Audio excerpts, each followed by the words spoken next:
right, welcome back to of Kobolds and Kovids, a D&D session that we started back in the pandemic, virtual tabletop to kind of stay in touch and all that. We're on part 6 of the Mines of the Mountain Dwarves arc. Does anyone want to give a quick recap of what they remember so far of the last session? So, Blumpkin the Bold led his nameless companions, aka cannon fodder, into the deep mines. In the beginning, we decided to make a left-hand turn, and we followed through a bunch of corridors that had different deadly traps and ones that were meant to confuse us. But Blumpkin was able to deftly maneuver through all of these traps and lead his helpless traveling buddies into a rather large 4-layered terrarium. We escaped past all the various manticores, giant squids, human scorpions, and fish people. And then we beat a Oni, which is essentially a goblin wizard. We beat him by having Clomdor banish him into another realm. The only reason Blumpkin didn't do it is because he just doesn't have that power. But he would have, definitely. We took all the Oni's stuff, and then we decided to go north, where there was a floating river, and we decided to get into these canoes, go through the floating river, and we ended up getting jumped by a bunch of baddies in the northwestern corner. We beat them like a drum, left a bunch of them hypnotized, and then got back into our canoes and ended up now having explored an entire wing of these caverns. Blumpkin is a level 10 half-elf. He is 6 levels of Bard and 4 levels of Warlock. And he is both the morale and soul of this here traveling group. I remembered a little bit different. Last I remember, Clomdor the Savior, who is in process of transitioning from being Irish, so the accent comes a bit, had to come across this group of, let's call them ragtag, Foons, help them in that quest, banish the Omi because otherwise everyone would have died, and Blumpkin was too busy gyrating his hips to, I'm gonna say, Staying Alive or some other crappy song. The baddies section is true, though. We did travel the river and get ambushed, but I don't think Blumpkin did anything besides gyrate his hips a little bit more while I subdued most of them and then drowned one so that our shark friend could eat them up in the water.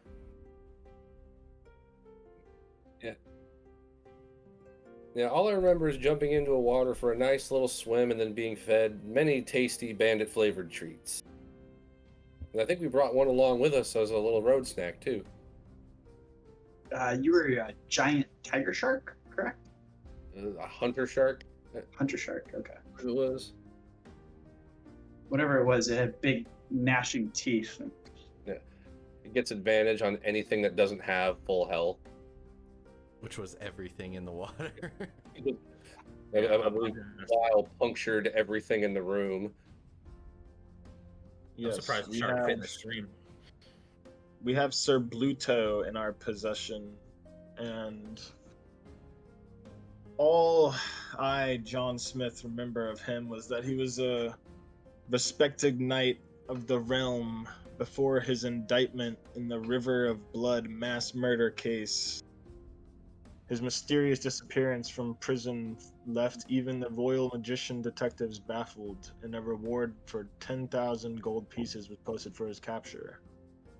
I think this might be him. But yes, the stories you told were accurate. Remind me, Melvin, did we take a short and or long rest? You guys went into the canoe room and took a. Does anyone remember? I think that was a short Long rest waiting for Kronk. We were waiting for Kronk. Yeah, I'll wake up But from my Kronk's sleep. still not activated. he's still powered down. He's gonna have There's to a short catch rest. up, or somebody's gonna have to drag him along in one of the extra canoes. He has to swing his sword hand so his sword doesn't take his own soul. Or just swing it, get him Weekend at Bernie styles. Yeah. Just tie the sword to his hand and swing it for him. Does a short rest relieve any spell slots or no? Don't recall. No. All right, I cool. think No, there's your one shield- class that can get him back on a short rest if they Didn't spend Wizard something, Art? but I can't remember. It's fine. I only used one spell slot during that. 'cause I Oh was no, short. it's warlocks get a bunch of stuff Yeah, well, back because they only have yeah. like 2 spell slots. Yeah. Yeah, I'm good then. Perfect. It was a short rest. Or a long Yeah, rest. so you can heal up on short rests. Yeah, I'm gonna spend some hit die. Yeah, so I'm gonna spend 2. What do you mean by spend some hit die? So if you look on your character sheet, up at the top, so like above your strength, wisdom, proficiency, you'll see short rest and long rest. Yep. So if you hit long rest, it's going to refill everything you spent. If you hit short rest, it's going to ask about using hit die. And Gotcha. so what that means is you get a certain amount depending on what class you are. They range from like a D6 as a wizard to a D12 as a barbarian. So most of them are D8s or D10s. So when you spend those, you regain the health that you roll, but you only get a certain amount. So it's kind of like hitting like an area where you can drink a bunch of potions, but just kind of like using your inherent resting abilities. That's fine. Yeah, I need to know where to put my my health back to, so I'm good.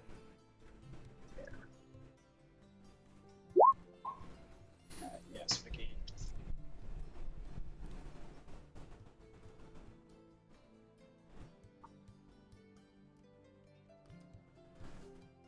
All right. As everyone kind of takes their well-earned rest, you guys realize that you've traveled pretty much as far as you can this direction. You need to head back towards the center. Okay. Yeah, do we have to like re-navigate through the obstacles, or because we figured them out, we're probably good? The only one I'm concerned about is that frictionless slide surface to try and get back through. Yeah, that was a bitch. You'll have to figure that out, but I believe you magicked the hallway. So that's still. We used like Titans before. We used tools, I'm pretty sure. And I spidered some of us across. Oh yeah, you spider crawled across the ceiling. This guy in the bottom left of this hallway, that's the guy we took captive, correct? Yes. Okay, cool. Yeah. We know this hallway is clear because that's where I met you guys, and then we went south. So Before we go, John is gonna grab Kronk and put him in a canoe and start dragging the canoe behind. So he'll be following us. Just scraping along. and Wile's just gonna walk. Nice. away. What are we gonna do about Weil? I mean, are you making decisions for both or not? Are you gonna Yeah, you just can control her character until she gets here, or is she Yeah, I'll control her. okay? She'll be sneaking around. Sneaky. Yeah.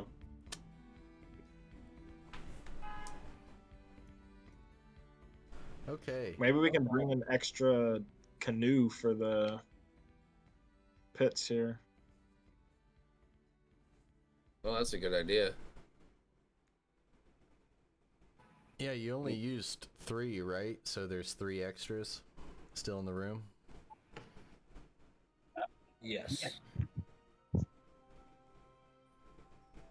one person swam, and then we did 2, 4. Yeah, then we did 2 to a thing. Yep. Just hung out here because he wasn't. Kronk He's was, resting. yeah. So, because I met you guys in this room here, can you remind me what area was the traps and what was the sliding area? I was not here for that part. Yeah, so basically this area right here that we're pinging, the 2 little like divots there, those are, I believe, spike pits, and the ground is a frictionless surface, so treat it like it's like ice. So I believe Rick Shaw just turned into a spider, and he was able to go across the ceiling and take a couple people, like the smaller individuals. And I think for the heavy people, we put pythons into the. I think we had Rick Shaw put pythons into the ceiling so that they were able to navigate that way, like doing rope. I think Krunk went first and stopped himself part way, and I used Krunk as an anchor to get myself around, and then created a chain of webs for everybody that could climb. Yeah. I'd say those webs are probably still there, but I'm gonna need some athletics or acrobatics checks from everyone to get across. Or if you're gonna like use the canoes to bridge the gap, it'll make the check a little easier as opposed to jumping. Yeah, I say we throw a canoe in the pit to at least ensure if we do fall, nobody gets critically wounded. Well, isn't the pit only 5 feet wide? It has spikes on the bottom, but yeah. Yeah. And the canoes are 10 feet wide, so why don't we just walk them end to end and walk over them? Either way, it'd work. Yeah. So John's gonna, I think he might be the only one strong enough or big enough, so he's gonna grab those 2 canoes and position them out here if he's able.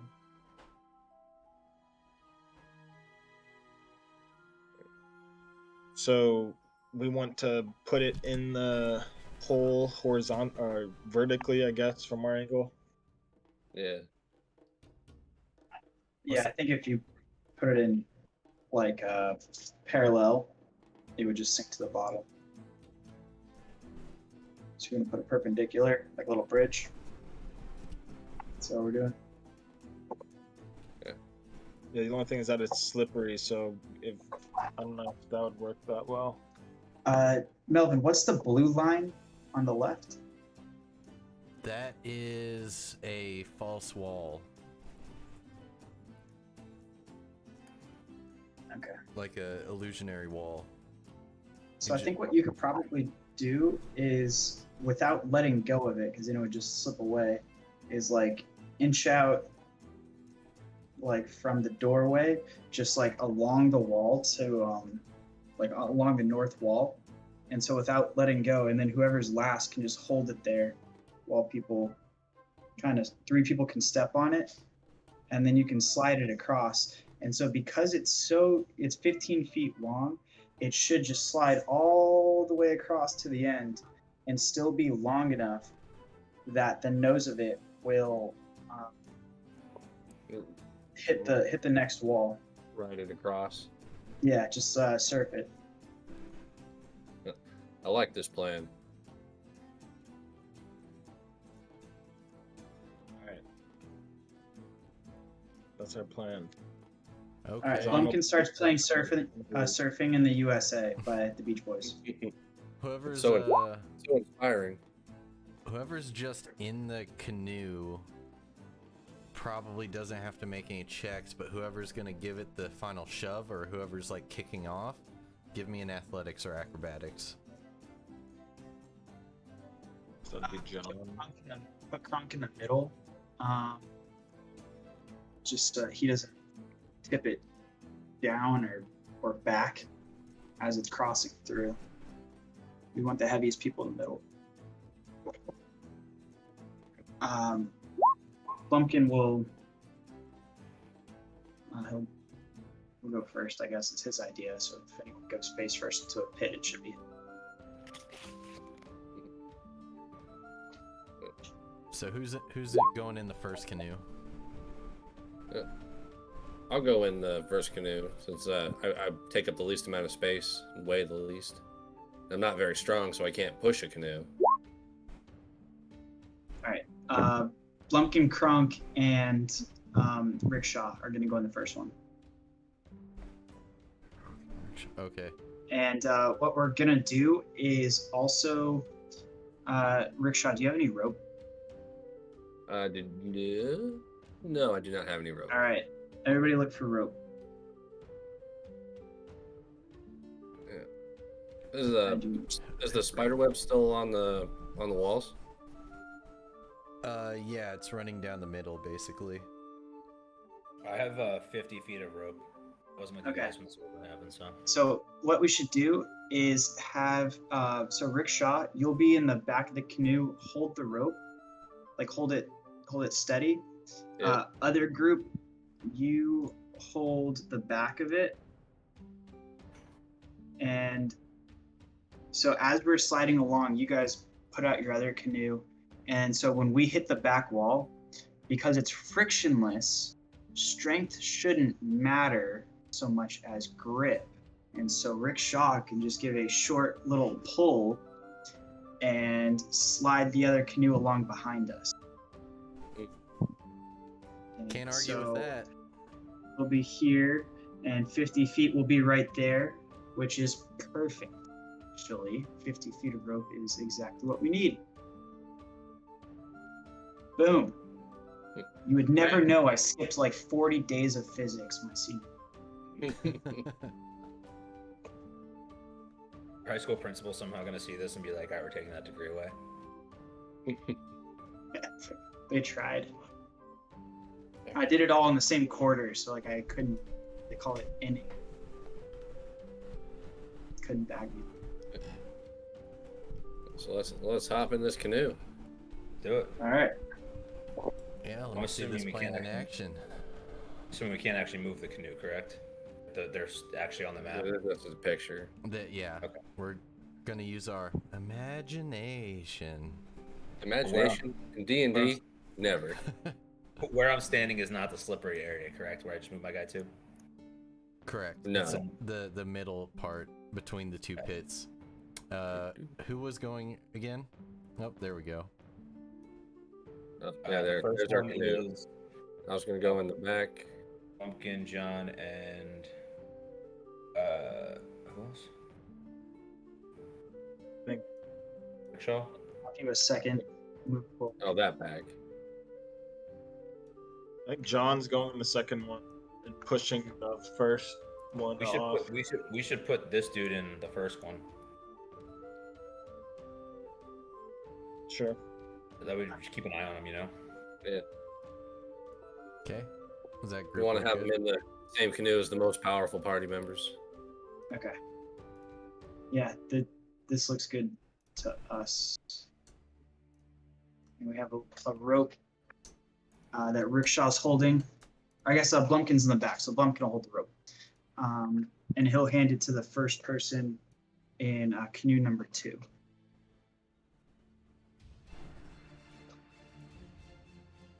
We'll get to just pull. Is that gonna be? Is Kronk going in the middle, just kind of slumped? Yeah. Ride on top of Krunk. I'm just gonna stand on his shoulders. A Warforged toboggan. I'm guessing Weil up front. Yeah, that works. Yeah, I guess so.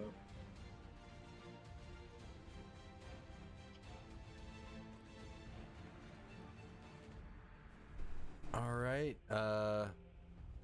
Whoever's pushing and pulling, give me those strength. Oh, John Smith's got his. Blumpkin's got his. Who else was Who else was doing stuff in this plan and not just kind of sitting along for the ride? Well, I mean, you only need one person to push because we're using like the rope's gonna pull the second canoe. Okay. I think John's gonna push, so maybe put him in the back. All right, I'll move up one. And then have him bobsled. Yeah. So John, I think John's the only one pushing, unless you're counting whoever's holding the rope as doing something other than. Yeah. Yeah, give me one to hold on to the rope. Let's just see what happens. All right. I'll roll one since Wild not here to roll. Arc boat, and then Blumpkin. I think you got to roll one too. Just to make sure, Yeah. you know, You wanna it's sleight of frictionless. hand, You don't or- want to get all squirrely and side to side. Let's see how straight you can keep these canoes after the Sleight of push. hand or acrobatics? I'd say acrobatics or athletics. Holding the rope. Yes, acro or Woo. That. So Blumpkin is going to do like a little like whistle and give Clomdor bardic inspiration, and he's going to say, I don't know, I'm blanking right now. I'm trying to think of something like a grip strength beat. he's got the G.I. Joe Kung Fu grip. Yes.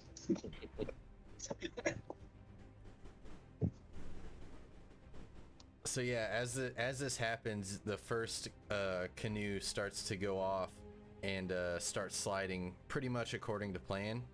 But then this rope that's hanging back by Clomdor is just kind of like unfurling. He's kind of trying to figure out what, trying to grab it. He's fumbling at it. The rope's getting shorter and shorter. You gonna add that inspiration? Roll a d10,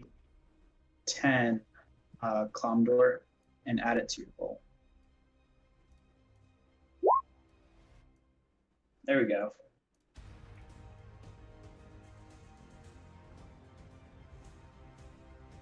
So as this 50 feet of hempen rope is unfurling, just at the very last second, Clamdor is able to just kind of like stick his hand down there, grab the last bit of the rope, and just kind of ties around his hand and cinches, and the second canoe jerks forward. Just barely able to grab on. The first canoe is maybe pushed off a little too hard than what they were expecting, and soon that frictionless they've dealt with slippery before, but they have never experienced true frictionless surface, and this canoe just goes ramming into the other end, and you guys just the canoe cracks and you guys all pile out, and soon after, the other canoe right behind you just like basically looks like Blues Brothers when all the police cars just start piling up. You guys just have a Scooby-Doo moment. You got arms and legs are all over each other. Nobody takes any damage, but you guys are kind of like, well, it worked, but at what cost? Can't believe it worked. Embarrassment. If it's silly and it works, it's not silly. Why do we continue to listen to Blumpkin? What up, Micah? I don't know. I want to do it again. Blumpkin's like furling the rope back up and like flexing his muscles. Like, I just pulled a 1,000-pound sled. Like, check out my lats.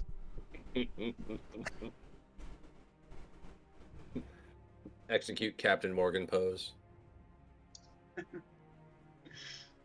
He kind of does look like Captain Morgan. He really does. That's what I thought your portrait was at first. No, I don't even know where I got that.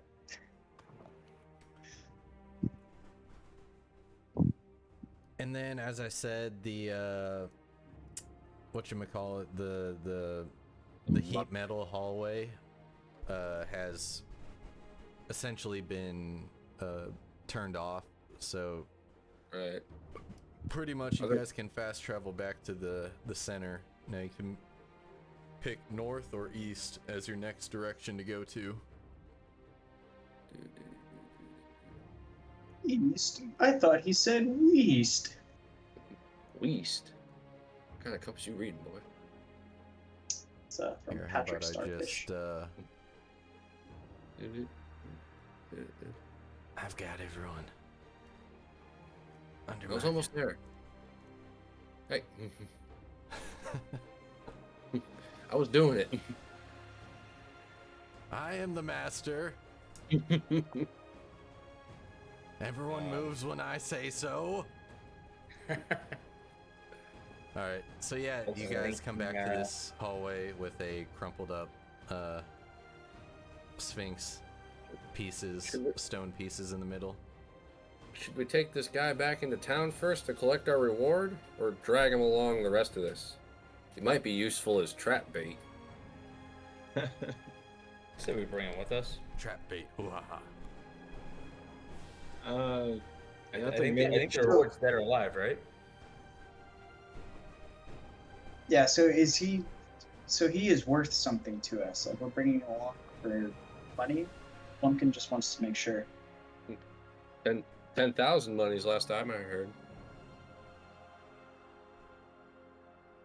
Is that dead or alive, or is it less if we bring him back Yeah. dead? Rickshaw has no use for petty coinage. So he's like willingly following us, right? Like we. You bested him. He knows his goose is cooked. I'm pretty sure I did like the best intimidating a giant elk could do. It's been dominated. All right. Which, by the way, I am out of wild shapes until we get a long rest. 10,000 alive. 10,000 alive. That complicates things. Yeah. All right, so. All right, fam. Blumpkin does not care if we go left or right. It is the journey that matters most, not the end destination. We saw a motivational hieroglyph one time, just like a cat hanging in there.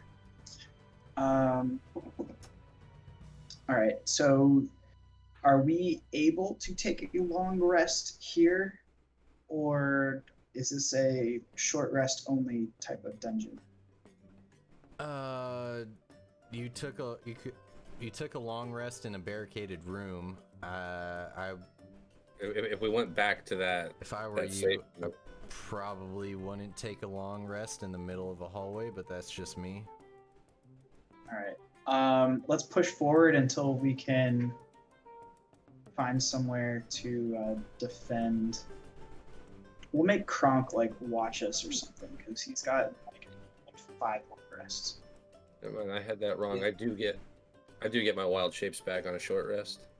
Okay. Is it investigation or perception for trying to see down a hallway? Perception usually, unless you're trying to look at something specific. Okay, yeah, I just wanted to kind of look down the hallway straight ahead first. Yeah, perception's like using your 5 senses, like generally. Investigate, like looking through something or looking for something specific. Okay. Sweet. Okay. Passive 13.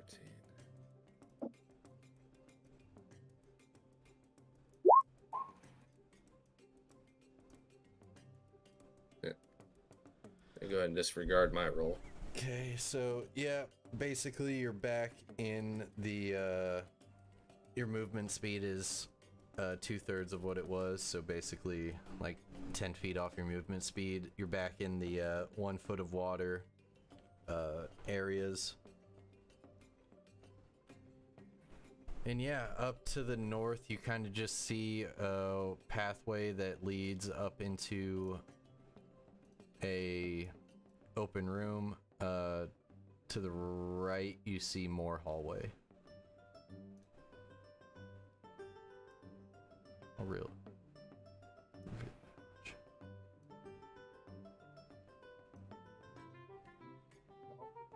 You can also like closely look at what. Didn't you say this is submerged in water? Yeah. That we're in? Yeah. Yeah, like 1 foot of water. Yeah. He'll start walking forward. I'm going to use shape water in front of me so that that doesn't delay my movement speed.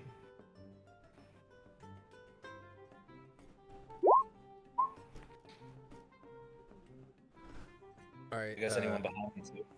Yeah. So Second. you can do part 5 door. squares. Then. No, you At can a do time. two at a. You can do 2 at a time.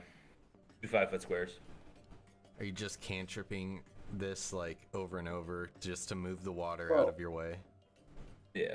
No, if it's a foot of water, you could stack it 5 times because a 5-foot cube. Yeah. So then I can actually do 10 feet in front of me then, because I can do 2 at a time, 2 5-foot spaces. So.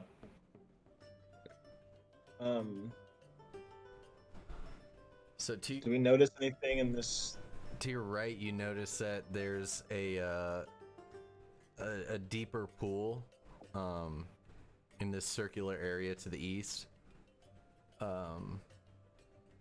It's about 10 feet deep to the bottom, and at the it's pretty murky. You can't really make out what's down there, but you can tell that's like it's like one of those you can see your feet, but then once like it goes past that, it's really hard to tell.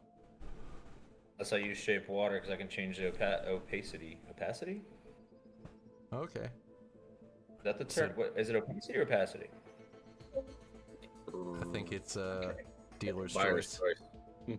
Either way, I can change the color of it so we can see through it up to 10 feet. Okay, so that's the whole pool then.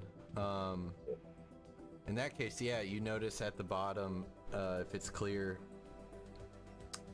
there's a valve wheel at the bottom.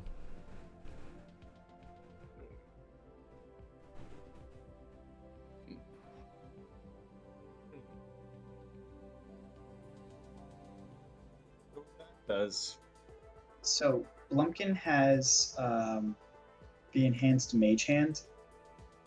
So he just kind of like looks at everybody and gets that little like Blumpkin-y twinkle in his eye, and he decides to just go for it. Like mage hand, and shoots it down there.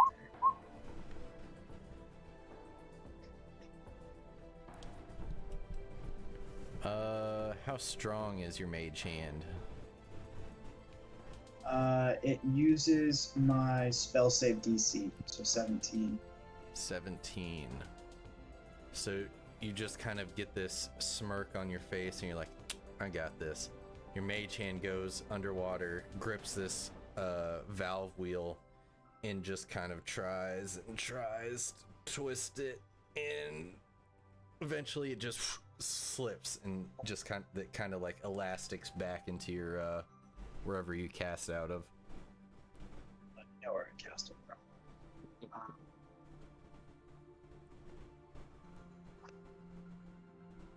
Blumpkin, he's very used to having like a really dumb, massive brute of a sidekick, and he like wonders if Kronk is able to lend a hand.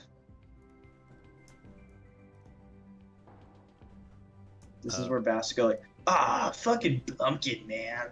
That guy's getting us into trouble. And then he would do it. Oh, yeah, that sounds about right. He would if he wasn't comatose. You said the strength of 17 didn't work. Hold on 1 second. Yeah, it's basically like a +3 mod. Ish. I don't know. I was gonna Actually, I say, guess it's like a +7 because Can't rickshaw transform into any animal? I can. I was just trying. I only get two transformations. I mean, I could burn a second level slot and alter self. Let me here, John Smith. You're really strong. I will give you a bardic inspiration.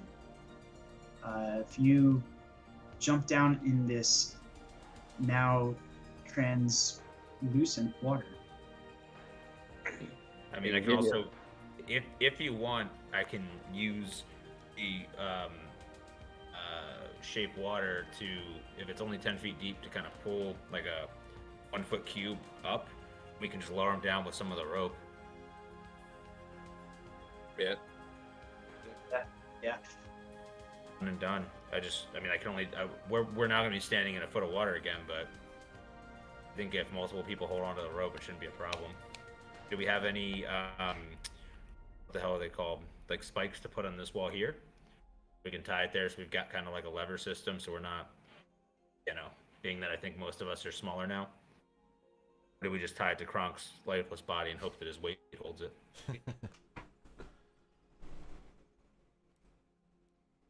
It's probably heavy enough. Has an Yeah, anchor. Do it's that, definitely heavy. Let's, I'm gonna hammer in what are they called? Spikes that you can wrap rope through? Pinions or Pitons or pythons. yeah, pythons. Alright, I'm gonna hammer a python here so we don't lose too much footage. Tie some of the rope to Kronk's body, and then we'll tie the rest of it around John Smith's waist, whatever, so we can lower him down to 10 feet. But you guys are gonna have to hold on to Kronk's body because I have to be focused, I believe, when I'm doing the water shifting. Actually, no, it's not a concentration. You're good. Use some of that water, put it on Kronk's legs, and then freeze block the ice to the ground. So he just drops quicker? No. So you anchor Kronk into place. Yeah, anchor. Works for me. Our golem. Works for me. Done and done. We gave him ice shoes instead of cement shoes. Well, I mean, you're moving the water out of the way from me anyway, right? Yeah, I'm just worried about your weight dropping you down. How much does our captive weigh? And how strong is he? Is he buff? Yeah. All right. Are we gonna He's pretty lower strong. Yeah. a 10,000 gold treasure chest down there to do this, or are you fine doing this yourself, Smith? Well, John is hesitant, and he just says, I'm trying to think about the last time you were trying to find treasure. We got led to a manticore infested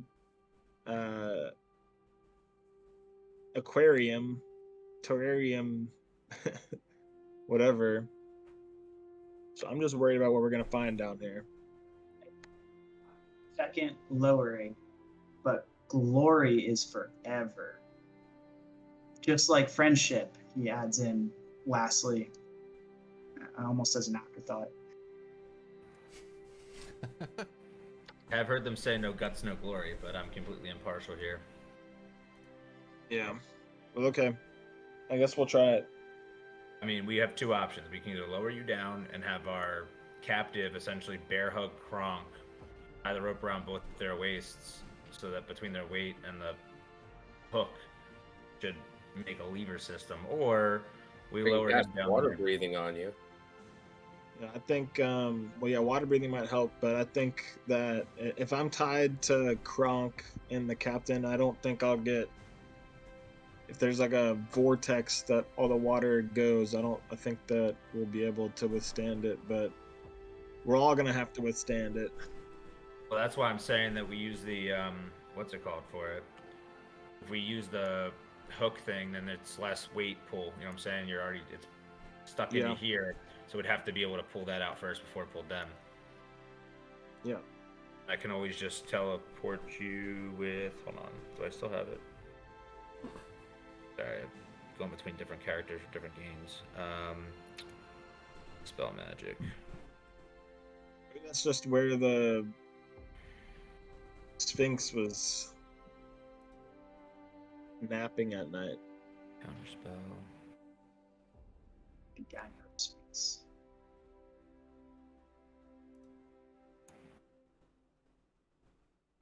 Yeah. So John agrees and ties the rope around himself, and then we do the tied around the piton and Kronk, and he'll jump down All right. while the waters move so that he can breathe still. Or are you casting water breathing on me? Yeah, I'll cast water breathing on you.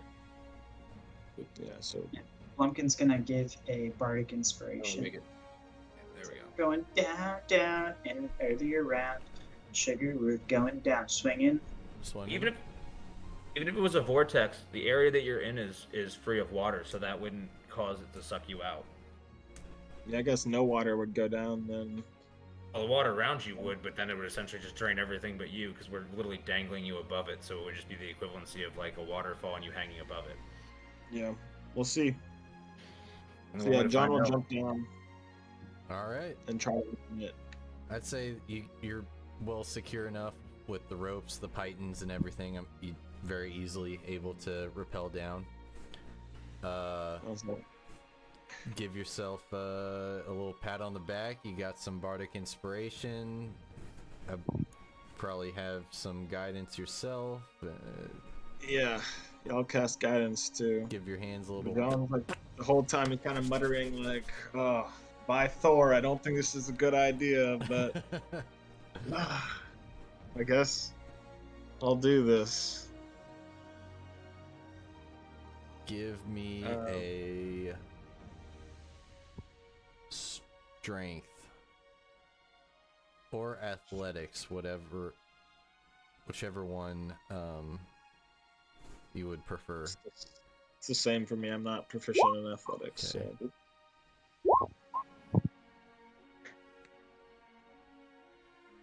And I get a D4. And what's the bardic inspiration? Yeah.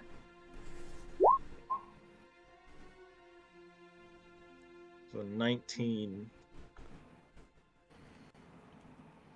John Smith grabs onto just kind of like gives the old hand rub, grabs onto the valve wheel, and just you can start seeing these half-orc muscles starting to pop out of his armor almost, and he's grunting and trying to get this thing turning, and he almost falls over when the wheel just kind of goes.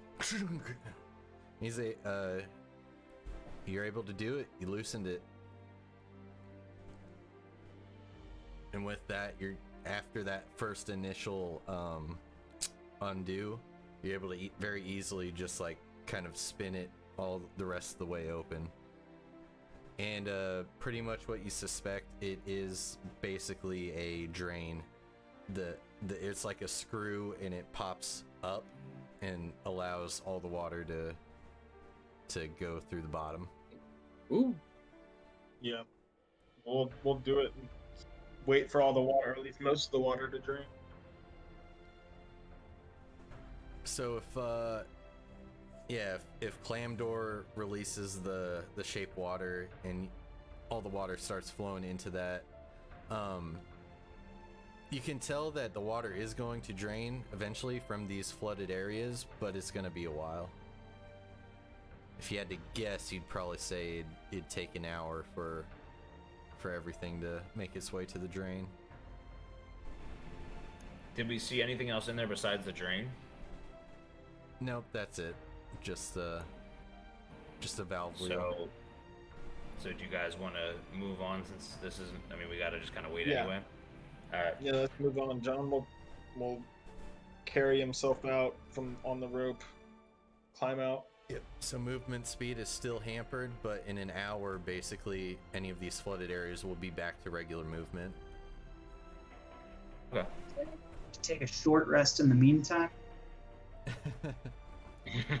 Well, it's an hour is a short rest, so it's like we could either wait it out and gain anything. I don't think anybody used any. If we do that, then I get 2 bardic inspirations back. Sure, we can wait. So we'll wait it out. I'll use one more hit die. Okay. Yeah, you guys kind of just pull John Smith back up and just kind of lean against the wall.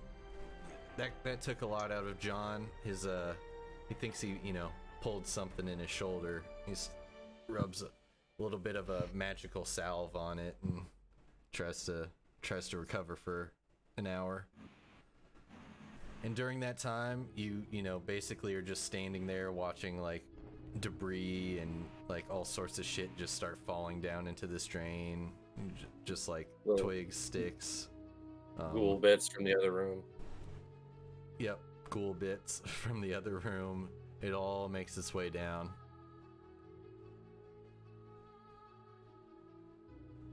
So yeah, no more hampered movement speed. 1 hour later. Exactly. Nice. Well, now that there's no more water on the ground, I think Wiley, she's offering to scout ahead. I don't think she likes water very much. All right, if she scouts she'll sneak ahead. If she's doing it sneakily, go ahead and roll. You have control of her sheet, right? Yeah, I do. Yeah, give it a little stealth roll. Pocket sand. Stealth roll. Oh, I don't know why. Just very sneakily walks up and examines the next room.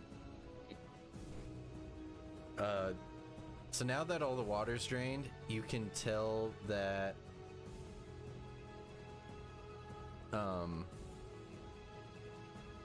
basically until then it was all submerged, and now you're able to see that the middle is a very deep area, and these sections are now dry.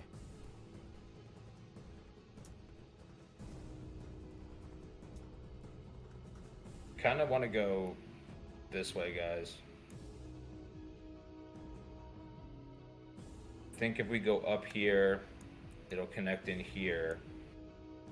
I mean, eventually we're going to have to make our way up here, but I guess it just depends on which way you want to go. We can try and go around, but we're going to have to find a way to jump this. I think there are two different paths to two different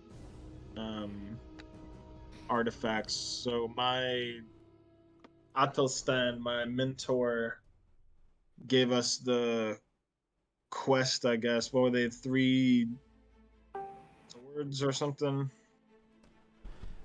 Yeah, ancient artifacts. Ancient artifacts. Based on dwarven culture, they're probably weapons. Yeah, so the first one we found is the one that Kronk is holding that needs to feast on souls. Fetch me their souls. So we're gonna have to go this way eventually anyway. Yeah, we're gonna have to go all the ways. I'm pretty sure WoW can climb on walls, can't she? Yes, sir, and Weil is ready. How's that? As soon as Roll20 loads. There we go. Yeah, thank you guys for being patient. No worries. You were just scouting ahead. So Oh, excellent. Jesse rolled So- wild pretty well. this part is I believe raised then? The edges, yes. The Yeah, middle is it's raised. deep.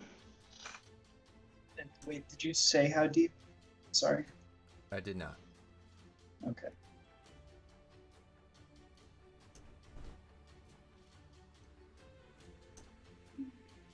All right, so we can't see like a door or anything along the edges here, Oh, my bad. or a way out. Yeah, you can. Yeah, up here at the top.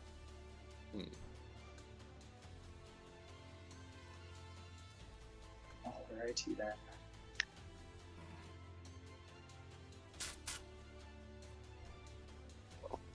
Okay. So we have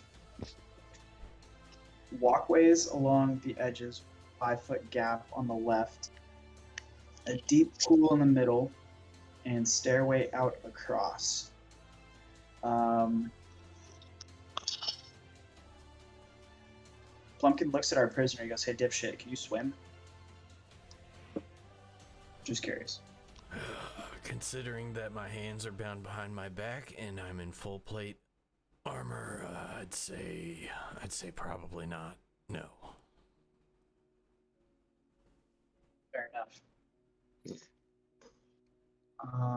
Take a few steps forward and peer into this part. See if you can see anything. Change the opacity of it, make it clear. That may work. Trying to roll a perception. Yeah, give me a perception.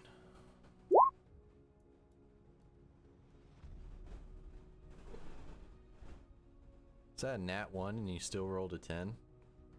Yeah, Damn. got some orc eyes. Cleric, so I'm John wise. Smith, what do your orc Something eyes in my see? Your orc eyes see that this pool is deeper than that little valve pit over there. It's about 15 feet deep. Obviously you notice the perimeters because you guys were able to drain it.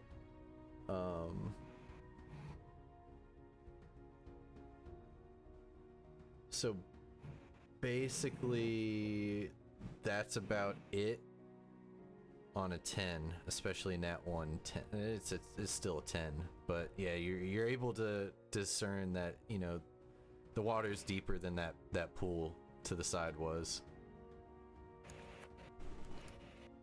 Well, I'll wander my little self up there and just kind of dive on in and turn into my giant toad form and take a peek around down below. And I'll just after whatever we encounter after this, I'll just see if giant toad can deal with it. Giant toad it is.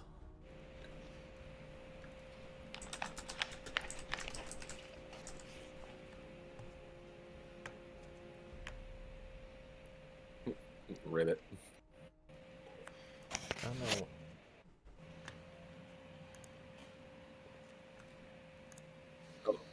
But as I walk up as a goblin, my magical transforming clothes will turn into like a diving suit as I plunge into the water, and then a toad takes my place. Yep, just full seamless transition. Do a little goblin run up and then dive and then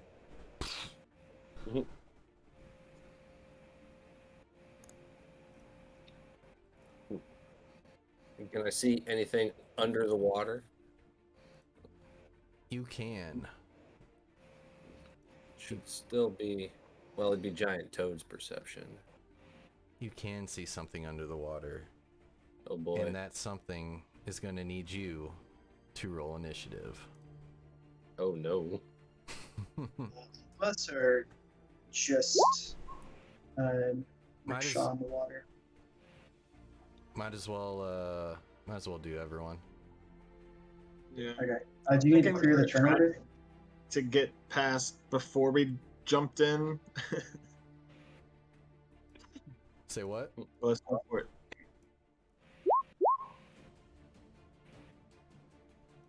What I said, I was thinking we should have tried to get past before we just got in the water, but I'm gonna assume whatever's in the water can't get out as easily. yeah, I've got a good feeling about this. yeah. Now that we drained it. Drain the shallow bits. The deep pool still resides. Yeah, but I don't think, or at least they're probably worse on the shallow, no water places. Immortal words of Jared Leto. Uh-oh. Uh-oh. Do you believe you can walk on water?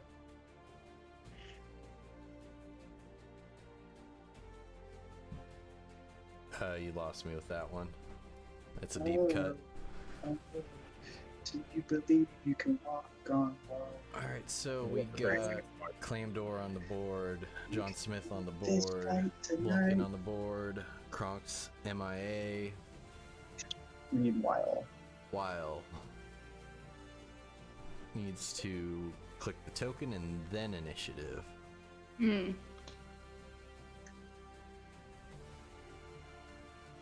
you can right click on the token. No, add turn. Maybe roll it first. Oh, okay. I'm sorry, would you explain what you mean by selecting the token? Like what Just- makes me show up on the turn order? Yeah, I you just have to, rolled it. Sure. Now he can change it. So you have to Oh, click sorry. your token You mean one my time. physical? Yeah. Okay. All right. Sorry. You're good.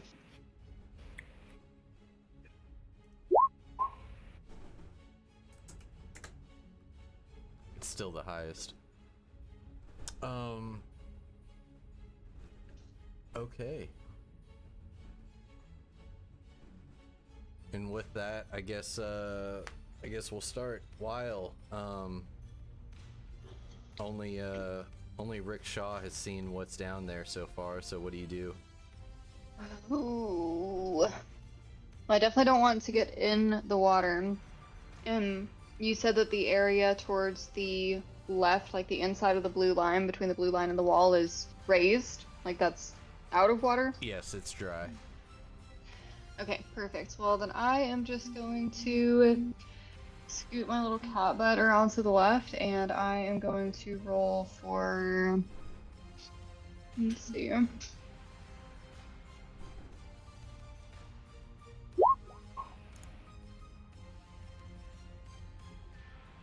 If investigation is not appropriate, I could roll for perception instead, but my goal is just to sneak around this corner, making sure I'm not about to walk onto or into any danger or slip off the edge. Okay. Yeah, you're very. It's not a precarious ledge, so you can easily go around the side. I'd say you're still hidden from your previous John Smith's or Jesse's roll for you.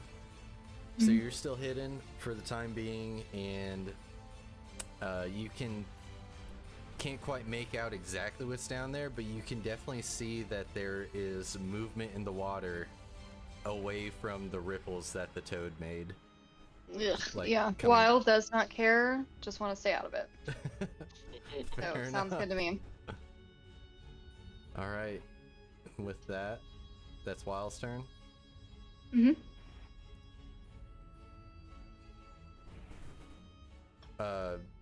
Rick Shaw, you see these two just masses of kelpy, seaweedy, just they almost look like plants, but you notice that these things are coming at you now. Are they natural animals, like something a druid would recognize, or are they Yes. like magical in nature? Actually, yes, they are a plant, a sentient plant.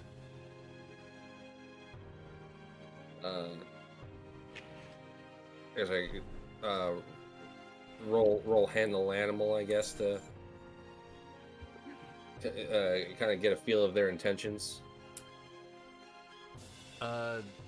Their So I jumped in intentions over there. are basically disturbance in the water. It's coming after it. Oh, all right.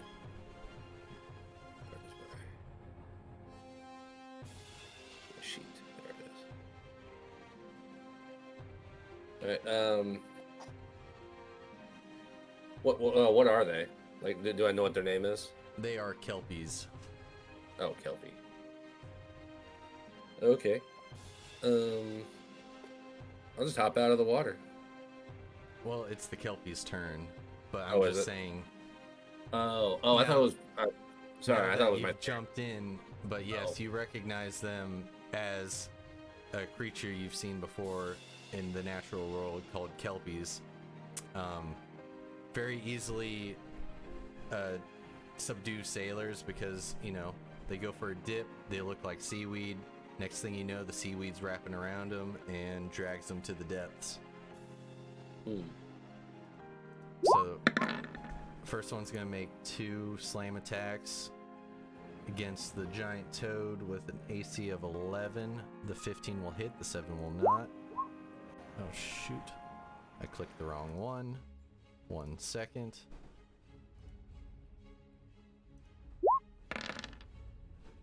So he's gonna take 8. They have range of 10.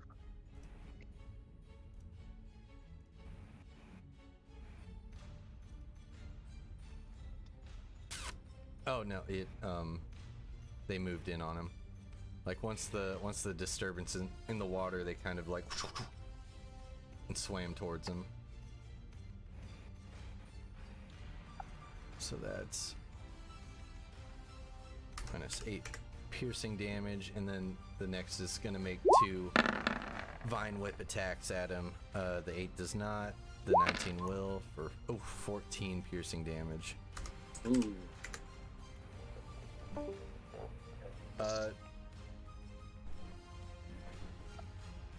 And since you are a large creature, these kelpies are trying to like wrap their seaweedy tentacles around you and like kind of pull you down deeper into the depths. But as a giant toad who's also got a swim speed, you're very adept in this, and you just kind of like flex and snap out of all these entangling vines. Blumpkin, you're up. So, is Blumpkin able to see this, or this is under the water?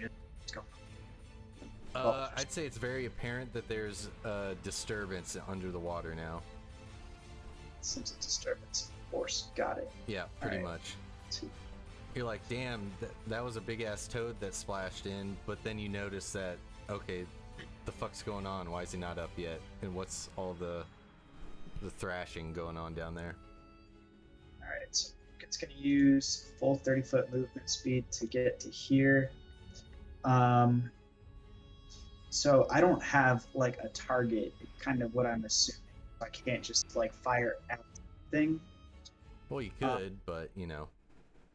Is the water here murky? Yes. Can we like see through the water? And how deep is the water? Do we know? 15 feet.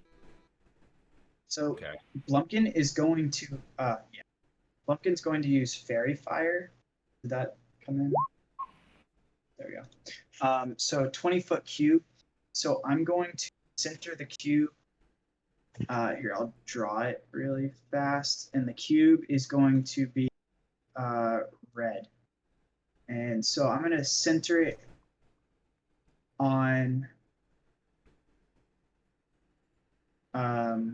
Rickshaw the frog, just because I don't know exactly where these things are. So put him in the middle and then push it out 5 feet to either side and then 10 feet past him. Yeah. Yeah, because you can definitely tell that you can see the giant toad's mass like under the water. It's about 10 feet under, but you can kind of generalize where he's at and use that as like exactly as you said. I'm shooting it like at Rickshaw, and it's a 20-foot cube, so it should also go down 20 feet. To hopefully hit these things, which DC 17 Dex save. Yep.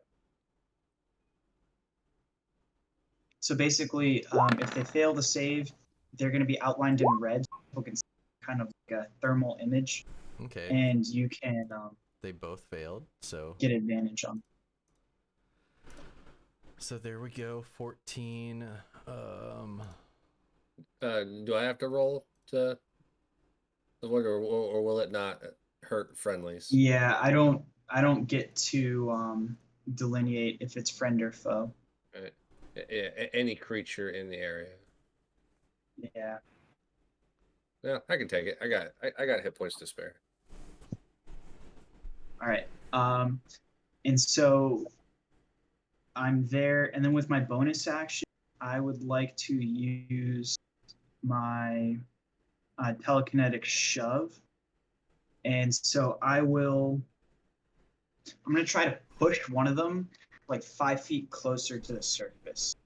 I'm going to push the one that is to the left, 5 feet closer to the surface, so that whoever's next can have a nice little, like, easy pot shot on it.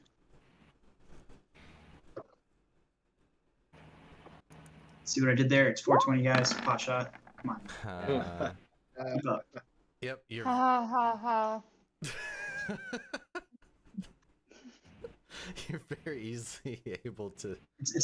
It's not for me. It's for the fans. For everybody out there watching. I think we got a couple viewers. But yeah, just you're very easily able to just kind of like, once you light these things up in a red outline, still murky, still hard to see, but it's kind of like you can see something down there as opposed to nothing. And now you're able to aim your telekinetic shove and push this thing to the surface where everyone can see it. That's my turn. All right, Clamdor, you're up. So this thing's at the surface now. We can see it. The one on the left is, yes. The one on the right is still underwater. Based on fact that we do I know do I have a rough estimate on where the one on the right is at all, or no? You can attack the one on the right just with disadvantage. Well, this thing is not an attack. I was going to use what's it called? Where's it at? Hold on. And you can, now that it's lit up in fairy fire, you can kind of see it underwater. You can see something underwater. Like if you don't know what a kelpie is, you'd be like, what the fuck is that red thing? And it's just very murky underneath the water. Because I have Maximilian's earthly grasp, so if it's something that I can see, I can put something next to it, but I have to be able to physically see it. That's a tough call. I would say you can see it, yeah. You can see that something's there. Well, I could, like, enough that I could see, like, hey, if we're looking at the ocean, I'm like, oh, hey, it's 10 feet in front of me. Or Yeah. I just see, like, a red blob. Yeah, it's like one of those things where it's like you see something in the ocean and you're like, oh shit, is that a shark or a dolphin? You can't tell what it is, but you can see the shape in there. You know what I'm saying? That it is. That's fine. I go Japanese South Park fisherman on it. Finn, kill it.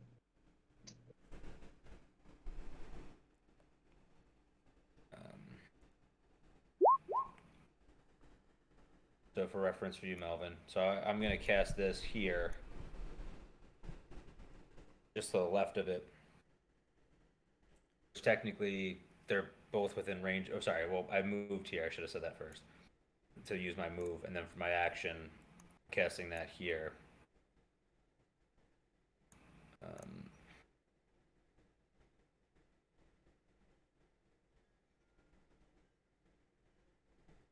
Okay. And you're going after the one on the right, correct? You kind of have to, because the one on the surface is too far away from the bottom of the pool. Yeah. So yeah, the one on the right. Okay. 17 strength check. It rolls a 15, so no. So it's gonna take that 5, 6, 7, 8. It's gonna take that 8 bludgeoning damage and be stuck in place. Correct? Alright, so this guy's restrained. It has to use a strength check to get out of restraint, otherwise it can't do anything.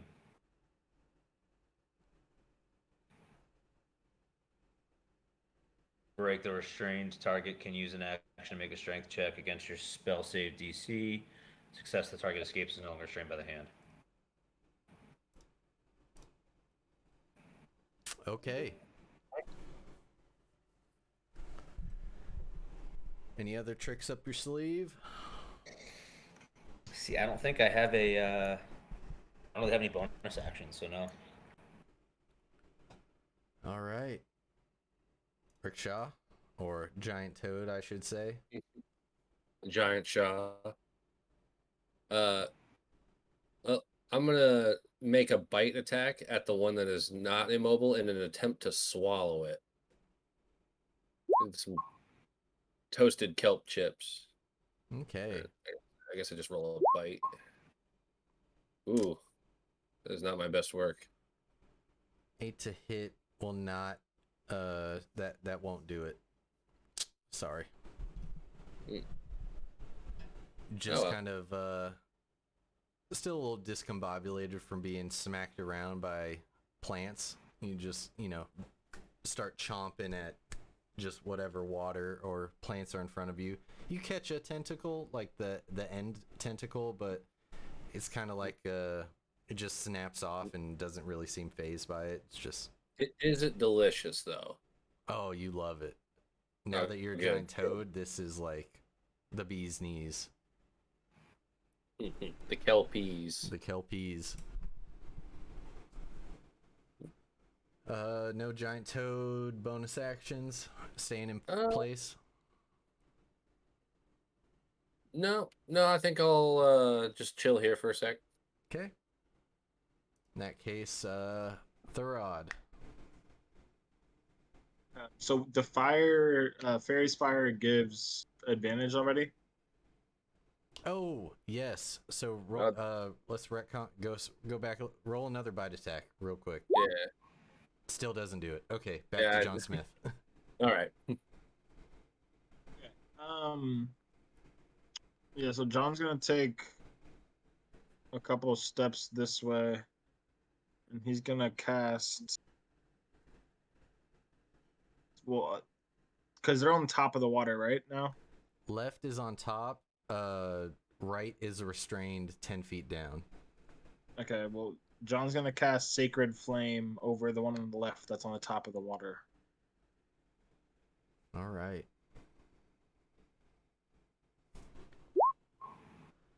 You see 10 decks. You're making them save against everything. Not a single attack yet. 13. It fails.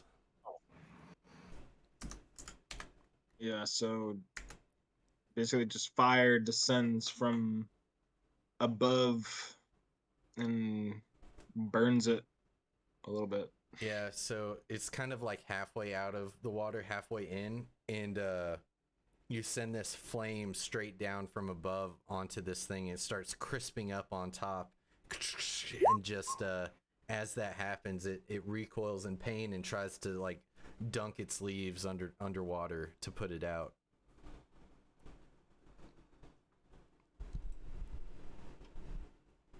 That's John's turn. He doesn't have All right.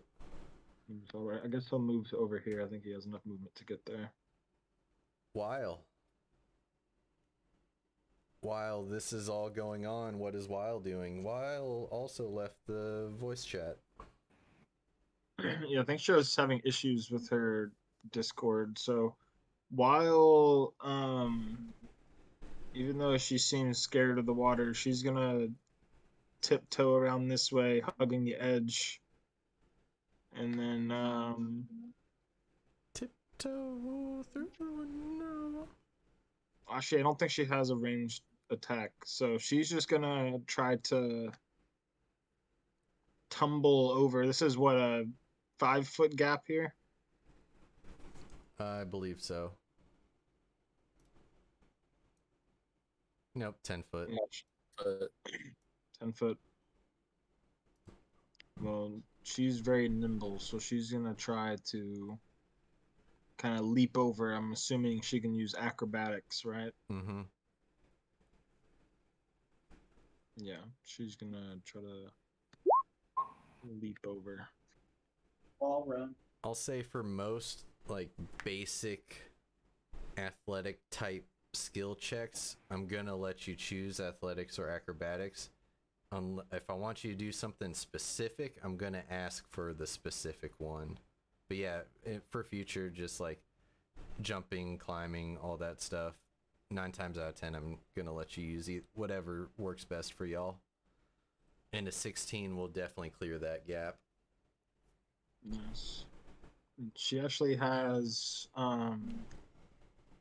that ability that allows her to move twice her speed during combat. So she's gonna move over here, and then she's gonna try to like dash towards the door over here.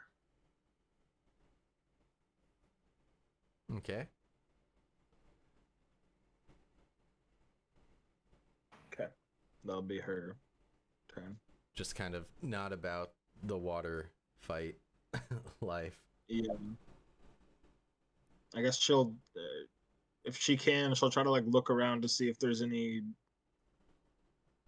I don't know, levers or something over here or around. Is that worth rolling for? Yeah, give a quick perception. Ooh. Yeah, anything that Weil would have seen has already been seen in this room. She's done. Okay. So the one Kelpie's gonna try and break free with a strength. It has to beat a what now? It's an 8, so I don't think it matters. I think it was a 17. Yeah.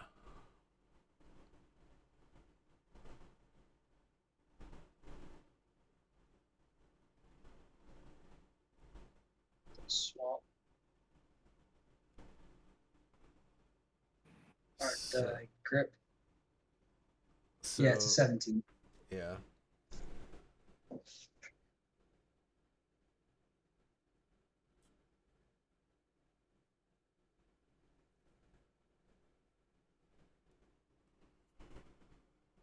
So this Kelpie, after being set on fire, it wants to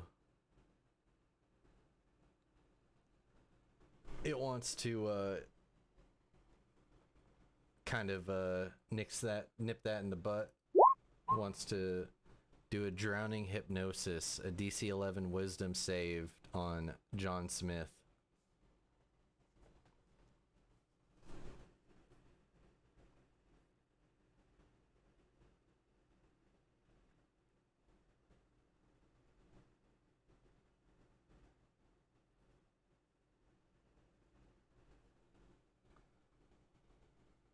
John Smith. John Smith. Yeah. You're being drowned. What do I have to roll? A DC? Oh, my bad. DC 11 wisdom save.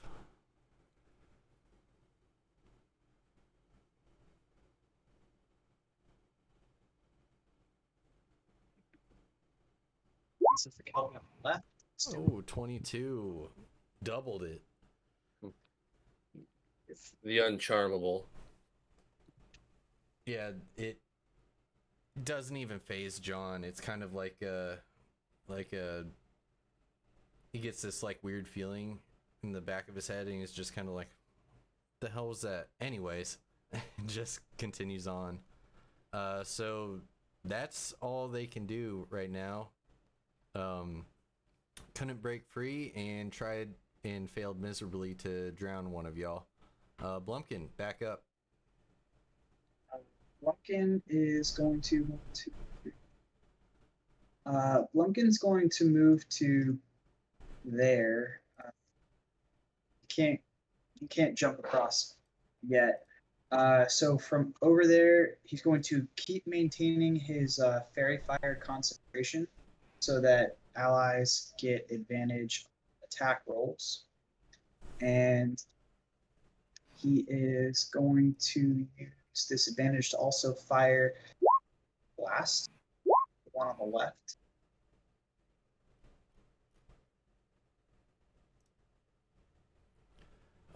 Those will definitely hit. They're both going to the one on the left, so Yeah, the other one's kind of locked up by Condor right now, so Yeah. I'm going for the bigger threat.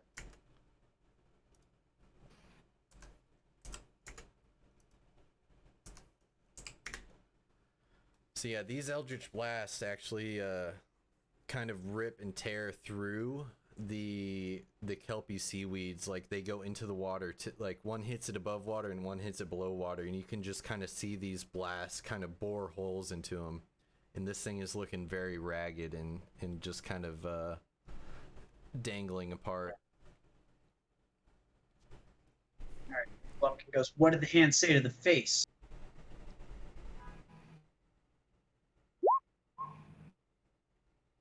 Try to push him north, basically out of melee range of Rickshaw. So Rickshaw doesn't have anybody DC 17. doing attacks of opportunity. If he was 9, it fails. So what's that? 5 feet north. Yep. And then No, okay. giant toad, give a wee little bite for an attack of opportunity.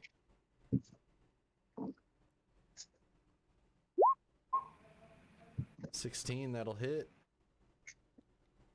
Heck yeah.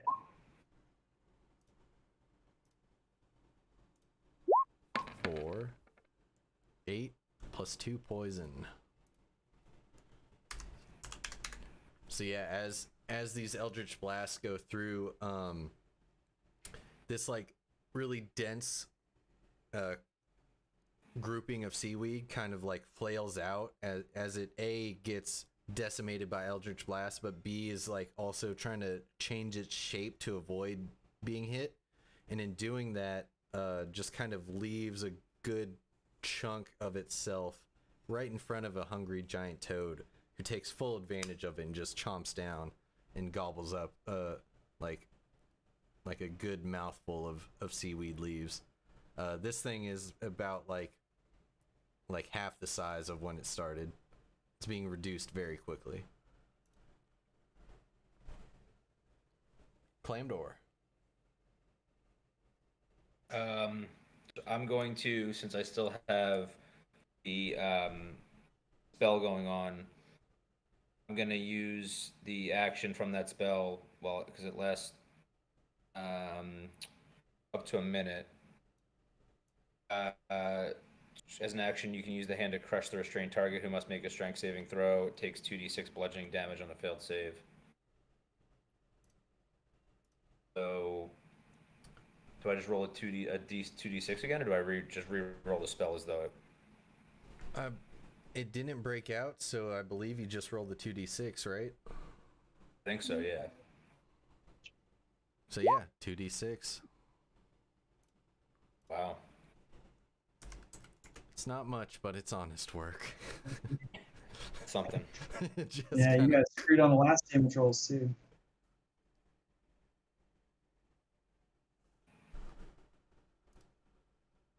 You're just basically starting to turn this thing from like flailing seaweed into more of a sea puck. There you go.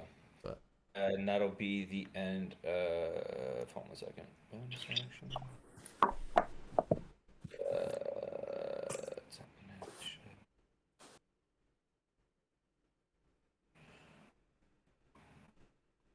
Yeah, that's about all I have for bonus actions. So that'll be it.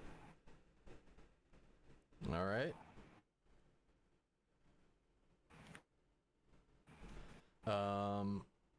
If that's your turn, Rickshaw, what are you up to?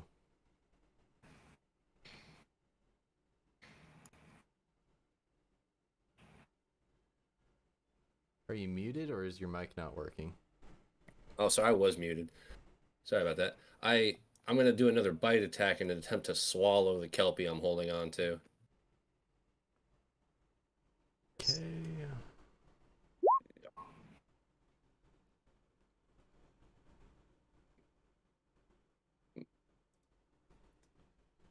And if that 15 hits, then the thing is blinded, immobile in my stomach. The 15 does hit. Oh, yeah. There you go. This is the whole reason I picked Giant Toad as one of my creatures. Just demolishes things. Yeah, I can just eat it and then just carry on like it didn't exist, like it never happened. And then I'll use the rest of my I'll use my movement, my 40 feet of swim, to just go chill over here and create a little bridge for people to walk across my head. Walk up to that Kelpie.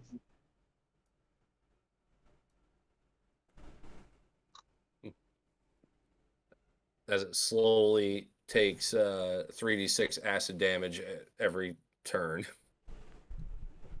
Does it take that now or the next start of your turn? Total cover. It takes 3d6 acid at the start of each of the toad's turns. So at the beginning of my next turn, it'll take another set of damage. Okay. All right, in that case, it is now Thorod's turn. Thorod's gonna just do a running jump over this first.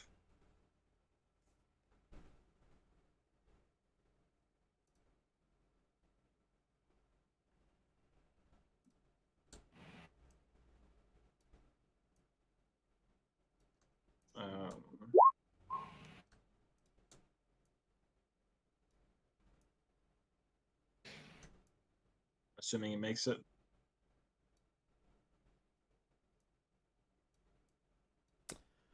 Yes, very easily so. Sorry. Cool. I'm trying to this create a last little toad one- bridge to make it easier. Yeah. John wanted to do it on his own just to prove that he could. And this raised last by- one is below the water, right? Last what? This last guy's below the water. Correct. He's also so being John- restrained right now, so. Okay. Well, I guess he's gonna try to just dash for his movement, and we can probably get a little bit past while.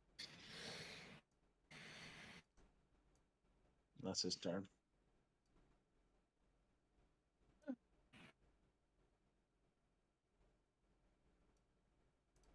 You said mine? Guess I'm And done. now, Kronk. Hey. All right. Just powered up. Yeah, my bad. I'm sorry, guys. I'm still trying to get home and get changed. What exactly am I doing? So basically, you've kind of been comatose this whole time, and it actually works out perfectly because you wake up and you see some splashing in the water, a giant toad, and a couple spells getting thrown into this pool in the middle. Ooh. That's about all Kronk knows from waking up. All right. Well. The blue on the around the edges is you guys drain the water, so it's now dry land, and that center part is a 15-foot deep pool. Ooh.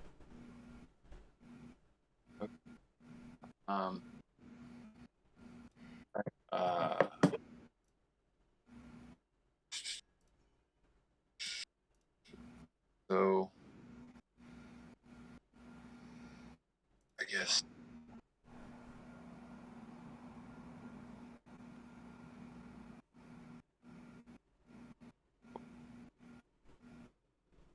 damn. I'm so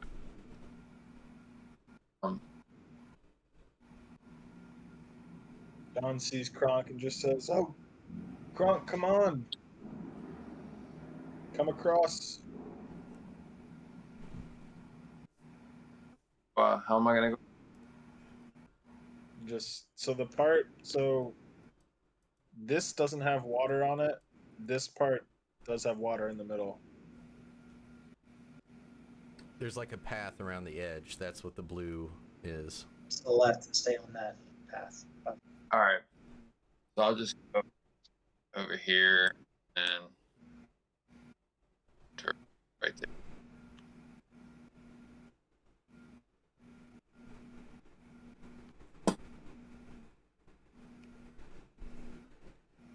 Waking up, so yeah, I mean, I've tasted.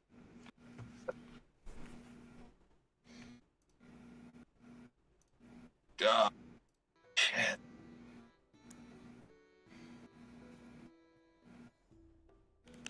can I maybe like kind of, rub my eyes, like waking up, like, but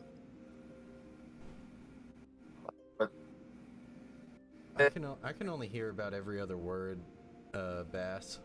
Your Discord's kind of breaking up. can you hear me? This might have been the way I had my phone set. Can you hear me? Yeah, that's better. All right. Sorry. I joined on my phone so I could pull my video up here in a second. I guess can I roll that and see? Kind of Kronk rubs his eyes and he's kind of like, "Yo, what the fuck's going on here? Can I perceive any I guess any danger?" So yeah, you notice in the center is like a glowing red mass under the water, and very quickly as you catch up to Blumpkin, you're like, Blumpkin, what's going on? What is that? And he kind of like just kind of very briefly says fairy fire as he's trying to turn and run himself. And so yeah, that is a creature that's been lit up by fairy fire underneath the water. I mean, you've seen Rick Shaw in his giant toad form before. That doesn't really surprise you that much. Yeah. After I asked, I was like, "Oh shit, I know who that is." Maybe at first you're like, "What the fuck is that?" And then, Yeah. Yeah. But what you are able to see with a 24 perception is that these two L-shaped paths, you're able to notice that that the water below them goes, that the stone below goes straight down, in a sense. There's no like cavity underneath. The same can't be said for the straight path, the straight ledge over here. Over here on the eastern side, the right side, you can see that the water splashing and the water like all this commotion is causing the water to ripple and splash. You can see that there is space underneath this one, unlike the two L shapes where it's a solid stone path. This is more of a shelf, and there's a cavity below. It's a sandbar party.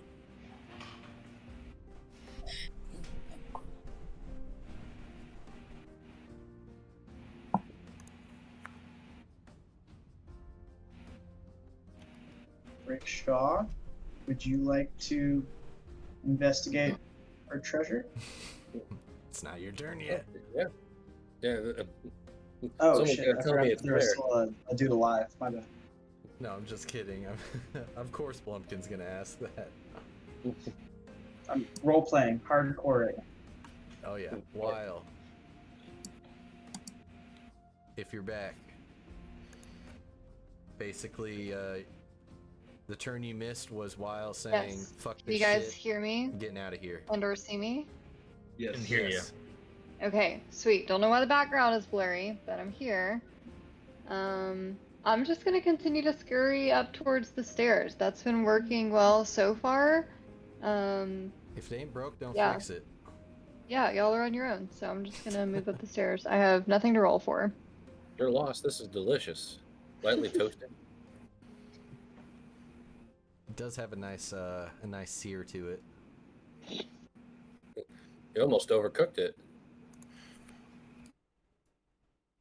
So yeah, when you get to this area, you're able to see, a hallway with a door at the end and a door to the right. Sweet. Oh, can I use this turn to go ahead and roll for perception? Yeah. I would love to.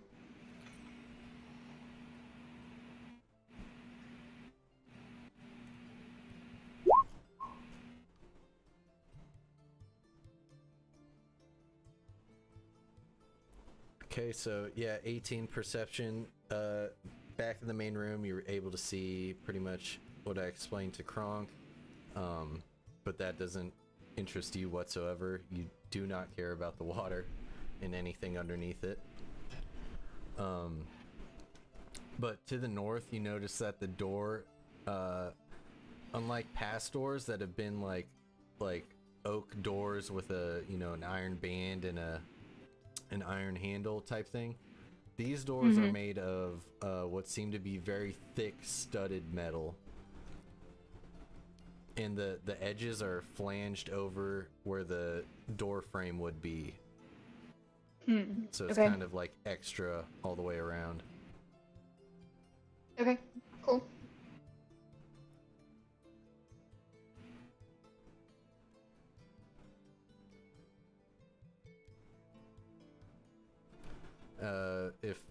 If you're just scoping things out and that's your turn, then this Kelpie is gonna try and break free. Does not roll 17, still stuck there. And then for failing, I think I was supposed to give it 2d6. I didn't do it last time, so it's gonna take 17 now. Holy schmoly. You can roll 6s, I can, apparently. Yeah. So yeah, it failed and it just keeps getting crumpled into a seaweed puck. And yeah, the other one's in the stomach. Blumpkin. Alright, so Blumpkin is going to use the Toad Bridge to go ahead and cross. And I would like to remind Bass that we are on Twitch right now. Yeah, and going to be uploaded permanently to YouTube. We'll clip it so out. Blumpkin's going to go up there, maintain his... Sorry, I was out of frame at one point. My bad. maintain his concentration. It's okay. You're dialing in from California, right? Where there's no such thing as laws. With the big Texas flag in the back. A lawless country except for taxes. It's legal. It's Plenty of just I don't know what TOS and shit is. I'm sure Twitch is like based out of California, right? I don't know. I've got it flagged for mature audiences, so. I'm sure there's worse that goes on Twitch. Yeah, honestly, with all the nudity that's on Twitch, like I think Bass is fine. Hey, those are hot tub streams, and they are. They're not nude. It's a very classy medium. Got a cool little, Those are legitimate women earning a living, okay, and they're talented and should be recognized. I got a cool little cleaning mat, and I know all you little Massachusetts motherfuckers are like my mat or my cleaning kit and my mat. So yeah, I had to, That's New Hampshire. In trouble. No one would complain about that. Yeah, that's New Hampshire, not Massachusetts. Whatever. Yeah, alright, so 2 Eldritch Blasts at drained dude. And I technically should have advantage because of the fairy fire. So if one of them misses, I'll just... They both hit. If you want to roll 2 more in case of a nat 20, go for it. There. 12. So I'll do that as my actual action, and I'll keep my bonus action to myself for right now. I'll hold telekinetic shove in case this guy gets out of the grapple. So yeah, you shoot these Eldritch Blasts at the exposed seaweed that you can see, and as these Eldritch Blasts go through and disintegrate, it's right afterwards the earth binding spell just like compresses even further with the free space that it was just given. So yeah, this thing is next to nothing now. Clamdor. I mean, I'm just gonna throw my 2d6 on it. Bludgeoning damage. And then as my bonus action, I have to hop off. So I guess for as long as it's contained, just someone roll a 2d6 for me. Hopefully you can roll better than I can. No worries. It's been a And, pleasure. Yep, I'll see you guys in a couple weeks. See ya. All right, see ya. Okay. Clamdor clamped down on that Kelpie and held his own. Rickshaw, giant toad. Mhm. What's that bad boy doing? Has Mr. Giant Toad been informed of the potential treasures underneath the far walk path? Kronk, you telling the toad?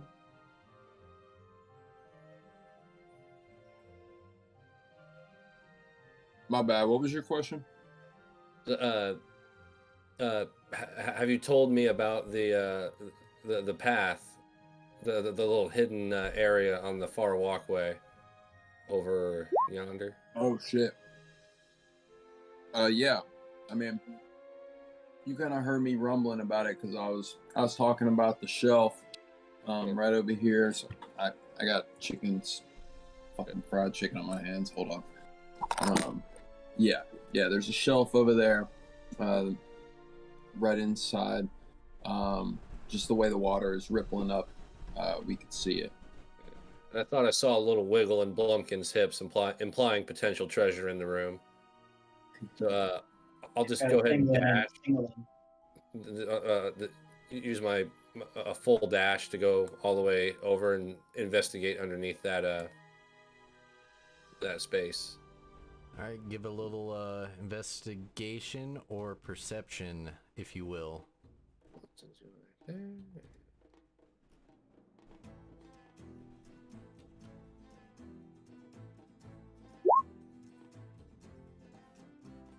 It shouldn't have been with advantage, but Oh, also, as the start of your turn, 3d6 very easily finishes off this Kelpie.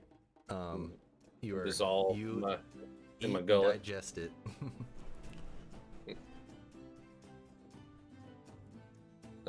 Well, then as a little flourish for the kill, I'll do as I'm swimming across, I'll do like a little Free Willy style leap out of the water and then belch some excess kelp out. It's in slow mo too. Just instead of like a majestic blowhole, you just see like half vomit, half seaweed, just kind of.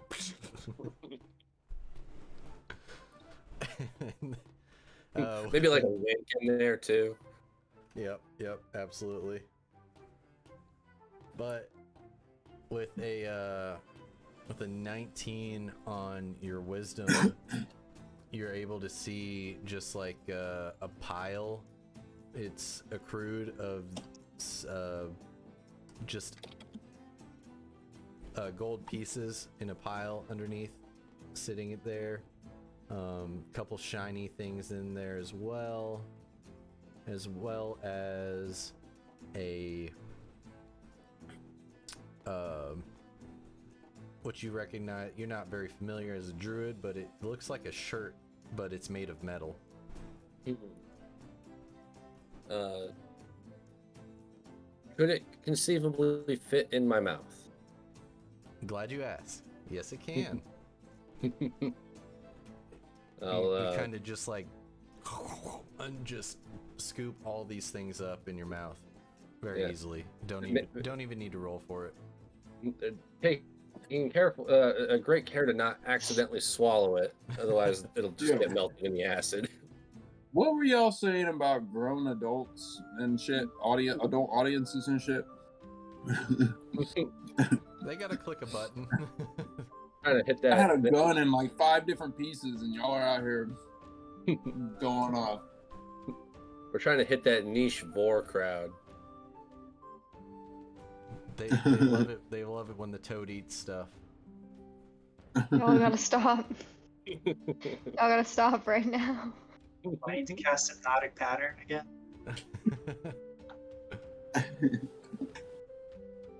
All right, if that was all your movement, then Yeah. That's all I can move. We'll have to wait. John Smith.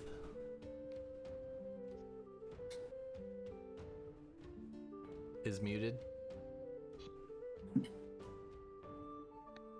John's gonna move and just cover the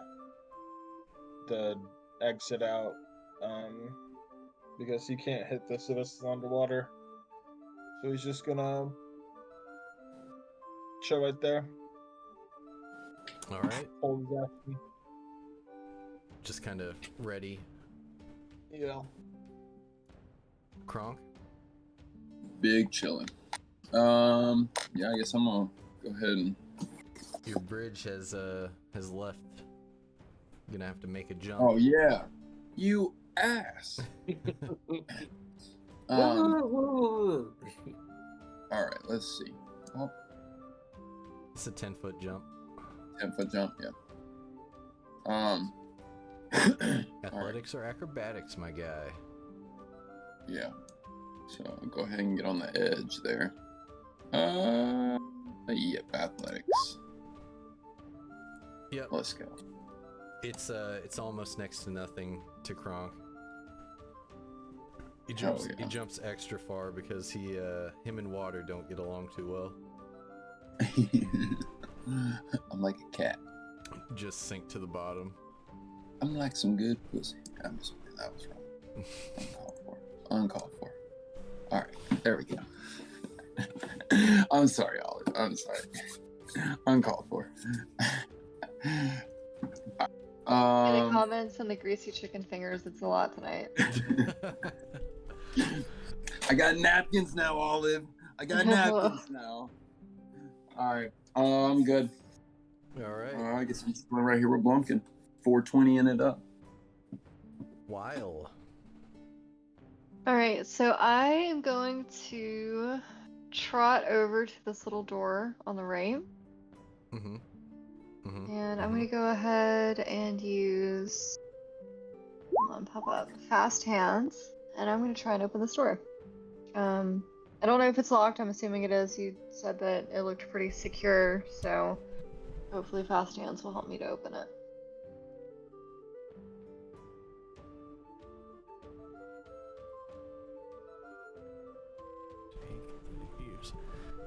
Yeah.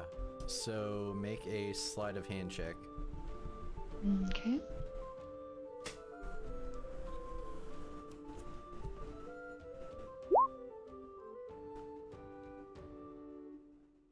All right, you're very easily able to open this door. Nice. And I'm guessing you look inside. Mm-hmm. Go ahead and take a peek.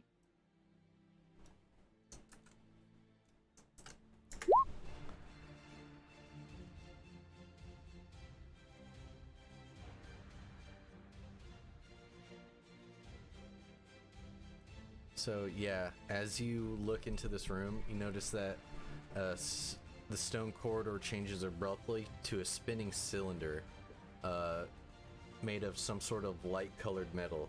The inner surface rotates rapidly and is painted a dizzying black and white spiral pattern. It also glistens as if coated by some sort of substance, very similar to something you've seen before. Gross. Mind out of the gutter. Literally something you've seen before in the game. Okay, well that ends my turn. I'm not gonna go in there alone, so. Okay. 2d6 for the... Actually, no, not 2d6. It's gonna try and break out. Rolled initiative. It does not break out. Now it gets the 2d6 for 5. And with that final 5 Crit? gripping this basically hand that came out of the earth made of stone just kind of squeezes, and you just see a little boop, and some bubbles pop up. That Kelpie is no more. Nice. Blumpkin, you're up.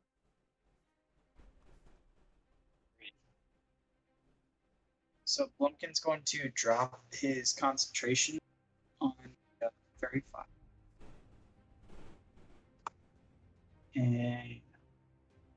use its full movement to get to there. Are we still like following turn order right now? Well, everything's dead, so don't have to. All done. Congrats. Let's see.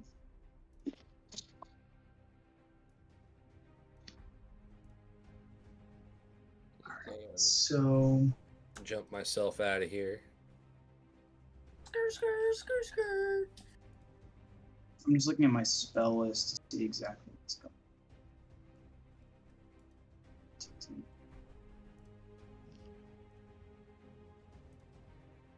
on. All right. Can Blumpkin use an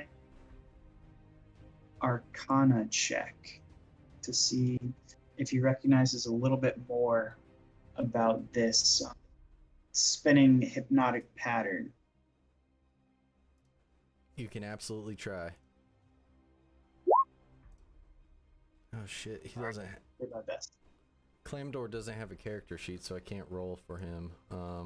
He's gonna take 10 and he's- jump across the gap. He's got a D&D Beyond character sheet.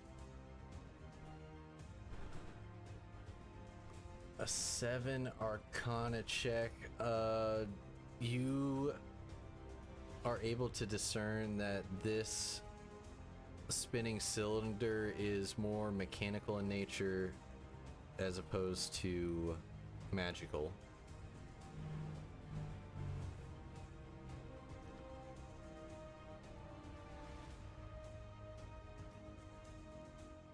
But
putting everything back together. Keep it out for All right, you're good.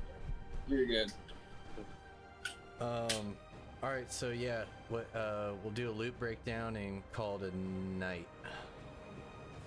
I spit up Holy- all the fun trinkets that I found under the water at everybody's feet. So, While we're yeah, doing the loot breakdown, can we also remember that while Spill does not have a really good weapon, and I kind of end up a little bit tight every time we run into somebody, so I'm gonna need some help finding a smaller, less heavy, better suited for Weil weapon pretty soon.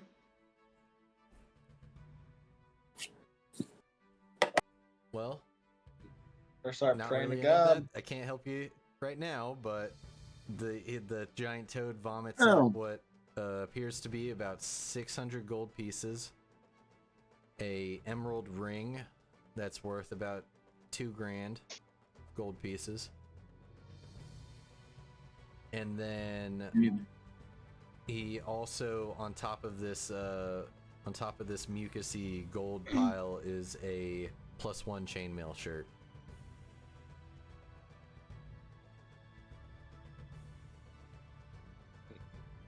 Well, know what to say, guys, Jesse? let's... I meant, excuse me, throw out there. You know what they say? You know, just trying to get rid of somebody, loan someone some gold. You'll never see him again. You could loan Wild some gold for a weapon. Yeah, we could definitely. I mean, my do thought process was He told more you to pray to like, God. the next time I find a really awesome, like, soul-sucking death sword, I think I'm gonna keep it for myself, sell it, and then use the money to get a weapon that I can actually utilize, okay? So help me help you, alright? Look at this. Wow. Finessing. I gotta stand up for myself. I'm pretty sure I'm the... No, I'm not the littlest one in the group, but I need some help. John asked if anybody wants the +1 chainmail for if he can. Pretty sure I'm already wearing armor that's better than chainmail, unless Yeah, I could like Wow. double up. Wow. I will give you 600 gold pieces. I just gave you 600 gold pieces. Mm. I'm like, yo. Wow. How about this? And I throw you like a little sack of gold. Pocket change. Buy Yeah. yourself something nice at the store. I mean, I got 1,600, I think. Yeah, total. So I'm not Well, really thank you. rich. Wow, Appreciate you it. coming for the wrong guy. I'm not out for the money and bitches. I'm out to kill people. Okay. We got I gold want for you. vengeance. Turn in this prisoner. But Oh, for I now, want we got. vengeance in this life or the next. Wear chainmail, so that's up for grabs. I think the only I can't people wear who it can either. use it are John Smith.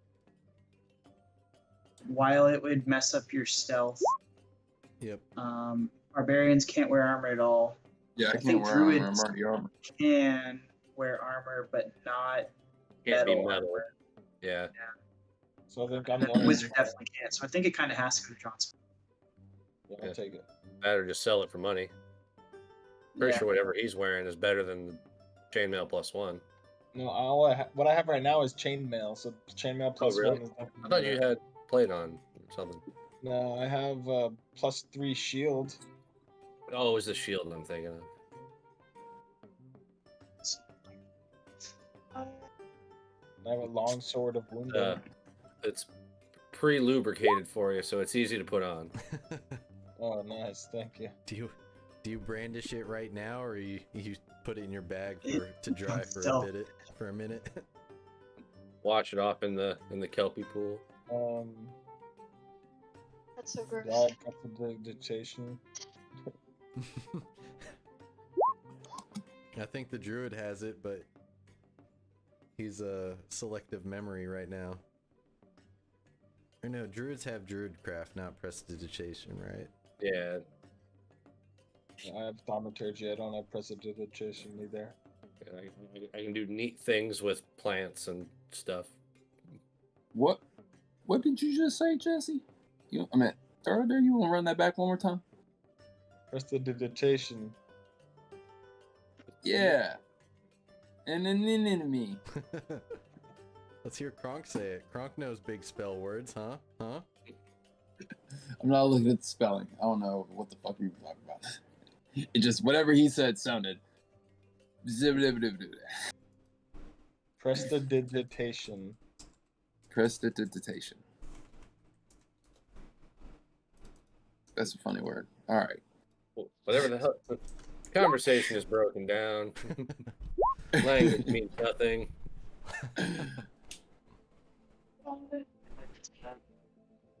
See you guys next time. All right, that's it. Catch you later. Well, we'll see you in about 2 weeks. Yep. Later. Peace. There's a